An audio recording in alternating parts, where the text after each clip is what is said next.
c'est le principe de notre structure de championnat. On sait tous très bien que tout est remis à zéro au soir de la 26e journée où forcément 6 équipes sont qualifiées, 6 équipes sont potentiellement championnes de France et 6 équipes ont des défis à relever avec plus ou moins de difficultés. Pour notre part, on prend le champion d'Europe en titre, donc on va considérer que la difficulté est plus qu'importante et à la hauteur de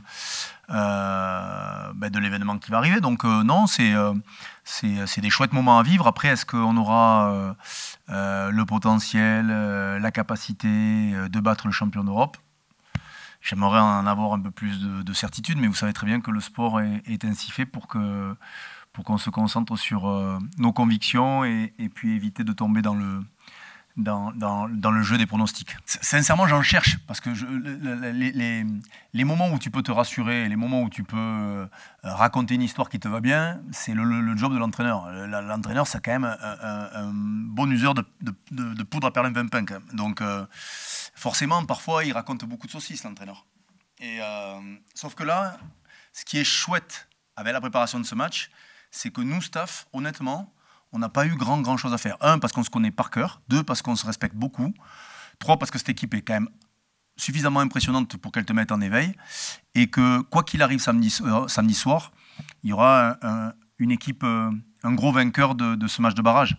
Donc, par moment, il faut peut-être pas forcément écrire l'histoire et se laisser porter par l'histoire et voir comment on va être capable de rivaliser face à cette, encore une fois, magnifique équipe. Pendant un temps, ça a été les Toulouse-Clermont, ça a été les Toulouse-Stade français, c'est Toulouse-La Rochelle. Bordeaux, un temps, est venu un peu s'immiscer et a connu des soucis comme beaucoup de clubs d'ailleurs, hein, puisque vous le regardez au niveau du classement final.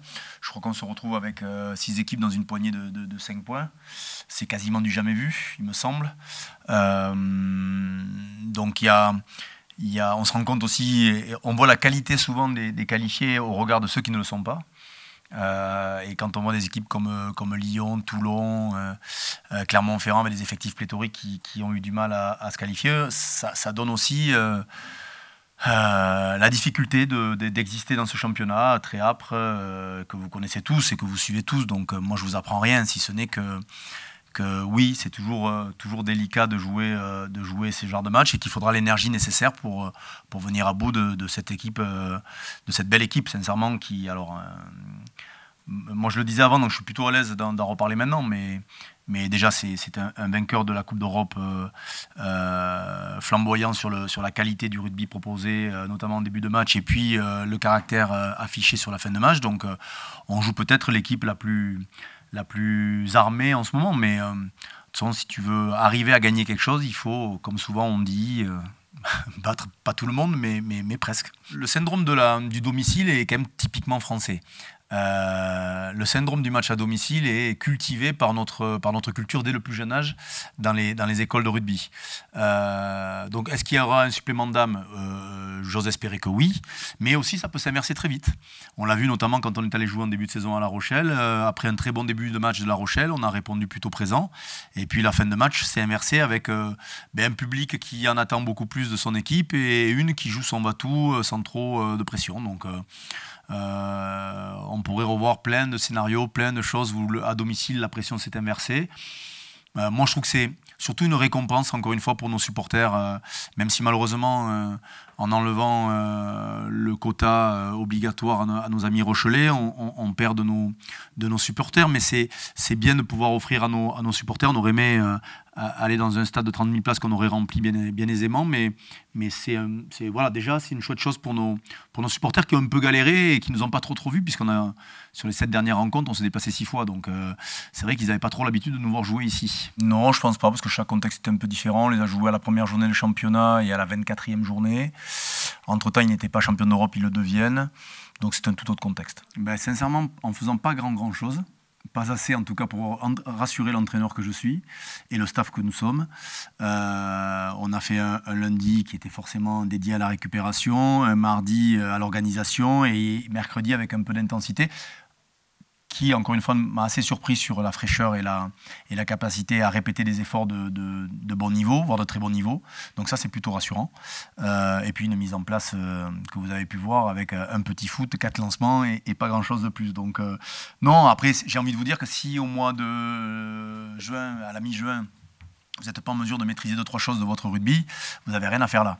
Donc on va s'appuyer sur ce qu'on sait faire, sur nos qualités, sur nos individualités aussi, et sur notre capacité à jouer encore une fois une équipe qui est très en forme et qui vient encore une fois de gagner une des compétitions majeures de notre sport. Ben alors sincèrement, au soir du Leinster, je vous aurais dit que malheureusement, pour plein de raisons qu'on peut expliquer, la surprise était lointaine. Et puis les 3 semaines qu'on vient de vivre, presque le mois qu'on vient de vivre, de la semaine avant Brive jusqu'à cette semaine, là où ils sont surprenants, là, c'est étonnant, c'est qu'au moment où tu te dis, ben, la saison est longue, ce qu'on entend partout, et les internationaux ont beaucoup joué, notre équipe a beaucoup gagné, ils m'ont battu tous leurs records. Tous leurs records physiques, tous leurs records de vitesse, de haute intensité, etc. Et là, tu te dis, au moment où tu penses qu'ils vont être le plus émoussés, c'est là où ils sont le plus frais. Donc là, oui, ils m'étonnent. Maintenant, c'est être capable de retranscrire cette capacité physique à la capacité de jouer collectivement. Et ils m'ont souvent étonné. Et ça sera peut-être une fois de plus. Mais déjà, s'ils jouent au niveau de la qualité de leur rugby et de ce qu'ils sont capables de faire, on sera toujours une équipe difficile à battre. Après, ça ne veut pas dire qu'on aura gagné. Il va se tester jusqu'au dernier moment. Comme il y a la trentaine de joueurs qui sont dans le groupe, il y a 2-3 joueurs qui ont des petits soucis, qu'ils traînent depuis un petit moment, et puis s'il y a un moment où il faut prendre des petits risques sans mettre en danger la santé encore une fois des joueurs, on le fera à ce moment-là, parce que c'est des matchs dans tous les cas qui te permettent de revenir une semaine de plus ou pas. Donc si on ne veut pas être en vacances samedi soir, il faut mettre tout ce que l'on peut en mettre sur le terrain, en tout cas toutes nos forces vives. Non, parce que, encore une fois, je pense que La Rochelle n'a rien volé et au contraire a pris le match par le bon bout. Je pense que nous, on s'est trompé à plein niveau, à commencer par moi et notre environnement, staff et joueurs, parce que on les a un petit peu regardés, et c'est vrai qu'il y a des faits de jeu qui ne tournent pas forcément en notre faveur sur ce match-là, et je pense qu'on a ouvert un peu la voie sur tout ce qu'il ne fallait pas faire. Alors après, être en mesure de faire ce qu'il faut faire contre le Leinster, c'est pas aisé, mais en tout cas, ce qu'on avait montré nous, c'était surtout tout ce qu'il ne fallait pas faire. Donc, je pense qu'on a très certainement un peu desservi le Leinster, qui sincèrement reste une équipe quand même majeure de notre championnat, et qui propose un rugby. Je vous le disais sincèrement, c'est une équipe qui joue excellemment bien au rugby. Après, elle a été mise sous pression. Elle mène tout le long du match. Elle perd dans les derniers instants. Donc on ne peut pas dire non plus qu'ils les ont écrasés. Sauf que ils ont laissé peut-être un peu moins de confort à Gibson Park et Sexton. Et le fait d'avoir un peu moins de confort que ce que nous, on leur a laissé, a très certainement permis à La Rochelle de les mettre sous pression. Et avec étonnamment un rugby très positif, notamment sur le début de match, avec 3 essais en finale de Coupe d'Europe. Donc c'est pas anodin, c'est une équipe qui est en confiance. Enfin, je vais pas aujourd'hui, le champion d'Europe en titre n'a pas volé son titre. C'est une évidence, et c'est surtout bien de reconnaître que cette équipe, ce club, met tout en œuvre pour être une équipe performante. Alors est-ce que ça deviendra un classico? Ça voudra dire qu'on est à la hauteur de La Rochelle suffisamment longtemps. Donc on va se préoccuper de nous pour continuer à être performant. Mais ce qui est sûr, c'est que La Rochelle est partie pour être performant sur les saisons qui arrivent. C'est une évidence. Ce qui est assez paradoxal, encore une fois, dans notre milieu, c'est que la jalousie et les aigreurs prennent souvent le dessus. Moi, je suis plutôt tendance à être plutôt admiratif. Moi, quand le Leinster me met 40 points, je veux comprendre comment je les ai pris. Et je suis plutôt admiratif du Leinster en essayant de comprendre comment je vais travailler et bosser pour être meilleur. La Rochelle, idem. Quand La Rochelle a été capable de battre le Leinster, elle nous a forcément donné des clés pour la suite. Et c'est vrai que dans le rugby, et particulièrement en France, on aime ces rivalités, on aime cette capacité à créer des guerres entre les coachs, les ci, les là.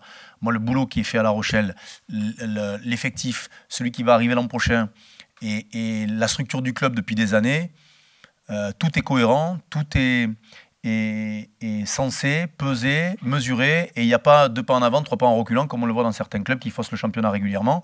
Eux, ils sont en haut, costauds, et c'est une équipe qui va compter, mais c'est pas Hugo Mola qui le dit, hein. Je pense qu'ils n'ont pas besoin de moi pour le savoir, et je leur souhaite de durer au même titre qu'on a été capable de durer. Maintenant, oui, ça nous titille pour être en mesure de continuer à être l'adversaire idéal. Mais entre-temps, il y a les Bordeaux, le Racing, Montpellier, Castres. Ça ne vous a pas échappé que personne n'en parle parce qu'ils n'ont pas forcément les paillettes et les joueurs qui plaisent aux médias. Mais le premier du championnat est à 80 km de Toulouse. Et c'est pas Toulouse. Déjà, ça me conforte dans le choix de Pierre-Henry quand je l'ai fait venir il y a 7 ans au Stade Toulousain. Peut-être que je n'avais pas le nez bouché à ce moment-là. Que Pierre-Henry soit un bon coach, ben maintenant c'est une évidence, mais ça l'était aussi il y a très longtemps, malgré quelques personnes qui pensaient le contraire. Je crois que non, Castres.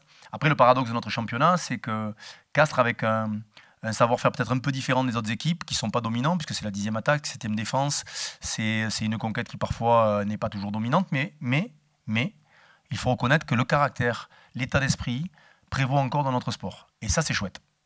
Et ça, c'est bien. C'est-à-dire que le caractère, l'osmose d'une équipe, la capacité à les combattre ensemble, la capacité à se repousser ou pousser dans ses retranchements. Mais moi, là, pour le coup, je suis encore plus admiratif parce que c'est un boulot qui est fait de longue haleine. Après, moi, j'ai passé un peu de temps là-bas, mais je ne suis pas un supporter de Castres, vous inquiétez pas. Mais je trouve très bien, très bien ce qui a été fait par Pierre-Henry, son staff et le club.